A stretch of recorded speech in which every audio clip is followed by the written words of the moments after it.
श्री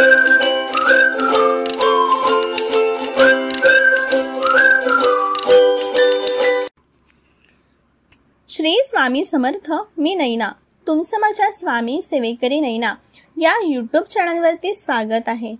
आज मी तुम्हाला दुर्गा अष्टमीला आपल्याला देवीची पूजा कशी करायची आहे, पूजेचा शुभ मुहूर्त काय आहे हे आज मी तुम्हाला थोडक्यात सांगणार आहे।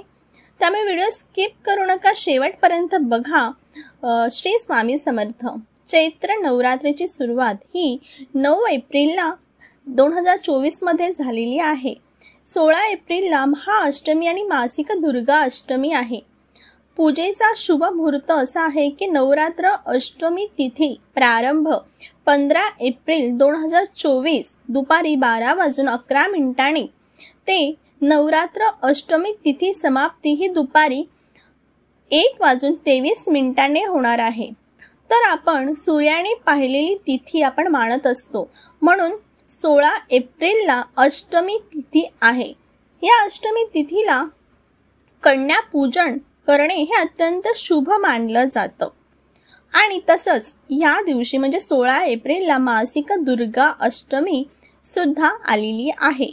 या दिवशी साक्षात दुर्गा माता पृथ्वी तलावर येते आणि जे भक्त मनापासून मातेची पूजा आराधना करतात त्या भक्तांच्या सगळ्या मनोकामना माता दुर्गा पूर्ण करते। या दिवशी आपल्याला काय करायचं आहे तर बघा, या दिवशी आपल्याला सकाळी लवकर उठून आपली सगळी नित्यकर्मे आपल्याला आटपायची आहेत। आपले जे मंदिर आहे त्या मंदिरातल्या देवघरामध्ये आपल्याला शुद्ध तुपाचा दिवा लावायचा आहे, अगरबत्ती लावायची आहे, घंटा नाद करायचा आहे। त्यानंतर बघा, ज्या जागेवरती आपल्याला पूजा मांडायची आहे त्या जागेवरती आपल्याला थोडंसं गंगा जल शिंपडायचं आहे। आता बघा, माता दुर्गाचा जर तुमच्याजवळ फोटो असेल तर त्या फोटोला थोडंसं त्यावरती गंगा जल आपल्याला शिंपडायचं आहे आणि तो फोटो आपल्याला पुसून घ्यायचा आहे। आणि जर माता दुर्गाची लक्ष्मी मातेची मूर्ती तुमच्या जवळ असेल तर तुम्हाला श्री सूक्त 16 वेळा तुम्हाला श्री सूक्ताने अभिषेक करायचा आहे। तुम्ही एकदा जरी श्री सूक्त म्हणून अभिषेक केला तरीही हरकत नाही आहे। त्यानंतर बघा, तुम्हाला काय करायचं आहे, माता दुर्गाची तुम्हाला पंचोपचार पूजा करायची आहे। म्हणजे हळद, कुंकू, लाल फुले माता लक्ष्मीला अत्यंत प्रिय आहेत। त्यानंतर आपल्याला अक्षदा, धूप, दीप लावून पूजा करायची आहे। या दिवशी अष्टमीच्या दिवशी तुम्हाला खिरीचं नैवेद्य तुम्हाला दाखवायचं आहे। खिरीचं नैवेद्य माता दुर्गालाही अत्यंत प्रिय आहे। त्यानंतर बघा, फळ, नारळ, मिठाईचं नैवेद्य तुम्हाला माता दुर्गाला दाखवायचं आहे। या दिवशी तुम्हाला सेवा ह्या कोणत्या करायच्या आहेत तर बघा, सेवा तुम्ही या दिवशी दुर्गा चालीसाचं पठण करू शकता।